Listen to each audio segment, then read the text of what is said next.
kulanti wanaagsan daawadayaal halkan waa barta wararka ku soo dhawaada qodobada ugu door karoon xubno ka tirsan al-shabaab oo howlgal lagu qabtay Axmed Madoobe oo digniin ka bixiyay tallaabo ay damacsan tahay dowladda federaalka Soomaaliya al-shabaab oo sheegay in ay la wareegeen saldhigyo ay ka baxeen ciidamada dowladda Soomaaliya akhbaaraadka dibadda waxaa ka mid ah Mareykanka cunaqabateyn saaray wasiiro u dhashay dalka Turkiga u diyaar garooba daawadayaal warkiyo fidsan xubno ka tirsan al-shabaab ayaa howlgal lagu qabtay ciidamada militariga Soomaaliya ayaa howlgallo qorsheysan waxa ay ka sameeyeen deegaanka Raydab oo qiyaastii 40 kiiloomitir dhanka waqooyi kaga beegan degmada Baardheere ee gobolka Gado taliyaha ururka 49aad guutada 10aad qaybtiisa 43aad ee ciidanka xoogga dalka Damem Cali Maxamed Xasan ayaa warbaahinta dowladda u sheegay in howlgalka ay ku dileen xubno badan oo ka mid ah al-shabaab kuwa kale oo noolna ay qabteen sida uu hadalka u dhigay taliyaha ayaa sidoo kale xusay in al-shabaab ay hub iyo ari gaaraya 300 oo neef ay hore ugu dhaceen shacab isla markaana ay dib ugu soo celiyeen ciidanka xoogga dalka si kastaba ahaatee ciidamada dowladda federaalka Soomaaliya ayaa maalmihii dambe xoojiyay howlgallada ay kula dagaalamayaan al-shabaab ee ay ka wadaan deegaanada gobolka Gado Axmed Madoobe ayaa digniin ka bixiyay tallaabo ay damacsan tahay dowladda federaalka Soomaaliya madaxweynaha maamulka Jubbaland oo khudbad ka jeediyay munaasabad sagootina oo uu sameeyay mas'uuliyiintii ka qayb gashay caleemasaarkiisa ayaa ka hadlay khilaafka kala dhaxeeya dowladda Soomaaliya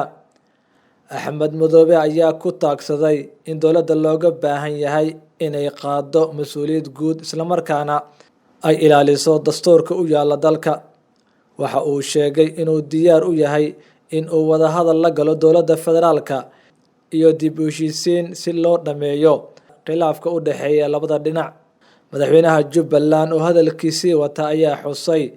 in madaxda dowladda federaalka loogu fadhiyo ilaalinta waqtiga la qorsheeyay doorashada 2020 ilaa 2021 si aysan u dhicin muddo kororsi iyo dib u dhac ku yimaada doorashada dalka al-shabaab ayaa sheegtay inay la wareegeen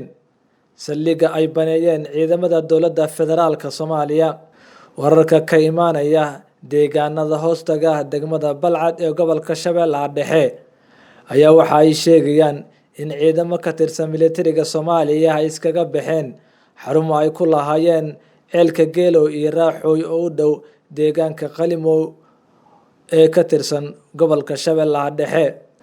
deegaanka Qalimow oo 30 kiiloomitir dhanka waqooyi ka xiga degmada Balcad ayaa ku yaala bartamaha wadada xiriirisa magaalooyinka Jowhar iyo Balcad waxaana la sheegay in ciidamadii ku sugnaa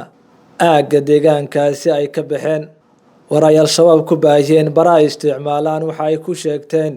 in ay la wareegeen deegaanka ay ka baxeen ciidamada dowladda federaalka Soomaaliya ilaa iyo hadda lama oga sababta ka dambeysay in ciidamada dowladda federaalka Soomaaliya ay ka baxaan deegaanka Ceel Geelow iyo Raaxooy oo ka tirsan gobolka Shabeellaha Dhexe akhbaaraadka dibadda daawadayaal xilligan waxa ugu door karoon Mareykanka ayaa cunaqabateyn saaray wasiiro u dhashay dalka Turkiga Mareykanka ayaa cunaqabateyn ku soo rogay saraakiil sare iyo dhowr wasiir oo Turki u dhashay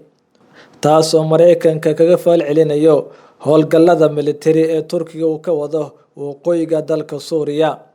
madaxweynaha dalka Mareykanka Donald J. Trump ayaa qadka taleefanka kula hadlay madaxweynaha dalka Turkiga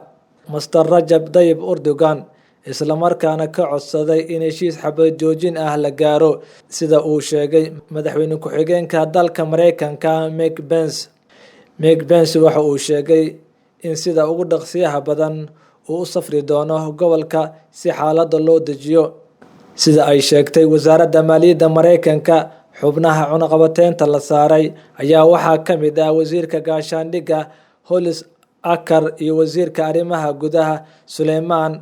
iyo wasiirka tamarta ee dalkaasi Turkiga xubnahan ayaa la xanibay hantidooda taala Mareykanka waxaana laga mamnuucay